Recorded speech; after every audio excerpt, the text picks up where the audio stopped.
Welcome back, y'all, to some more Gears 5 news. We got some fairly late patch notes regarding Operation 4, and to be honest, there isn't anything super interesting. It's just kind of minor things that weren't as important to mention in all the dev streams that have been happening in the last week. So it's going to be fairly short, but there are some some things that I do want to touch on and address, because even though they're not as big as like a new ranked system or the way the store is changing, they are worth talking about. But it is going to be fairly short, and since it's going to be fairly short, I also want to use this video for a different purpose. I want to thank everybody that has subscribed in the last week. It's been pretty amazing, and I don't usually introduce myself in my videos, so to everybody that's new or to anybody that's been watching for a couple months but I have not introduced myself in any of those videos, then my name is Damian. That is also the way this channel is pronounced. I also go by theme, so take your pick. You can either call me Damian or theme. Alright, let's get into the patch notes. If you want to follow along or look at them yourself, I will put a link to it in the description below, because there is a lot of it and I won't be touching on everything. But let's start off with, I guess, like the biggest thing that is in this patch notes.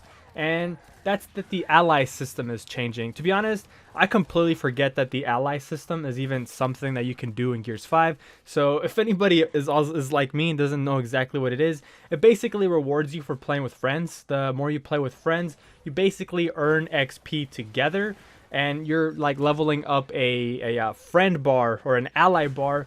And once you get to a certain point, you become allies, casual allies, so on, veteran allies, so on and so forth. And for each tier, you will get extra XP boost whenever you two play together. It used to be extremely difficult to level this particular like stat up, and that's why I think a lot of people kind of forget that it even exists. I myself, as I said, I completely forget it exists, and also I just don't really play with a lot of people. Yeah, so if you play with in a party, if you play with friends, then you're gonna be getting a lot more XP than you were in the previous ally system.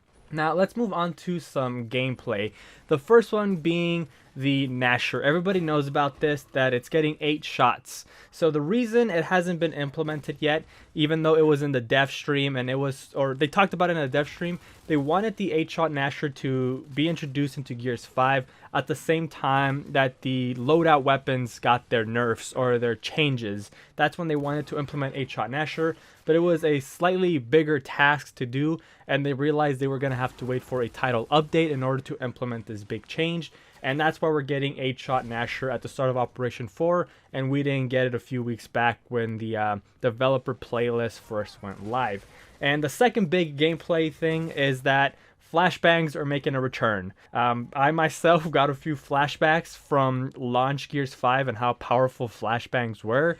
And you would basically have to take flashbangs over smokes, because smokes were just not important. If you could get flashbangs, just always go flashbangs. And they realized just how broken flashbangs were, so they decided to nerf them. But they got nerfed to the point where they really weren't as useful. They became a pickup weapon, and their radius was reduced. So they tweaked them a little bit, and they mentioned that they're going to still be powerful, but they're going to be going back to being a loadout weapon, but they're not going to be as strong as they were during launch. They will no longer flash your entire screen, and you have to be a lot more precise with the flashbang. You can't just throw it into like a king when playing, a hill, when playing King of the Hill, and flash all 5 players. You have to be pretty precise, and it's going to be more of a like single target use grenade now. And that's all the changes coming to weapons. So next, let's talk about some character changes. And this change is something that the Gears community has been wanting since Gears 5 launched. And that is that the Terminator model, the Terminator skin, is finally going to get nerfed. And what I mean by nerfed is that it's going to be more visible. The Rev 9 and the T800 have been considered pay-to-win skins because they are much harder to see. They're so much smaller. Their hitboxes aren't smaller, but they appear smaller. And they can be a little bit distracting, and it causes you to miss shots many times. So they are changing their visibility. They are increasing the brightness and the size of the skin itself, but not the hitbox. The hitbox stays the same because every character has the same hitbox. It's just the size and the brightness that is changing. And the next character change that is happening is to Anthony Carmine. This really is more of a change just to like appease the fans. For those of you that aren't aware, the Anthony Carmine helmet is different than the original Anthony Carmine from Gears of War 1. It's slightly different. If you don't know what I'm talking about, I'll put a picture up on screen. If you take a closer look, the one on the left is the one that we have in Gears 5, and the one on the right is the original model. And the helmets look slightly different, and the one on the left also looks a little bit bulkier.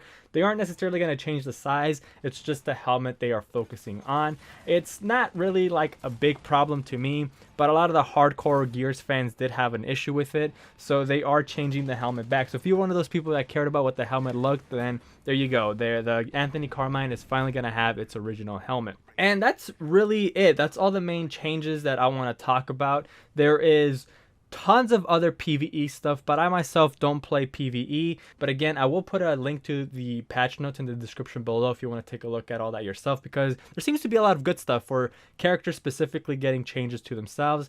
And again, I just wanted to use this video just to introduce myself to anybody that's new to the channel. As I said, the last 2 weeks, the subscriber growth has been amazing, so welcome everybody that's new, and thanks for subscribing. But anyways, that's all I have for y'all today. So if you enjoyed the video, please leave a like. If you haven't subscribed already, please consider doing so. It really helps me out a lot. And as always, hope you have a good one, and catch y'all next time.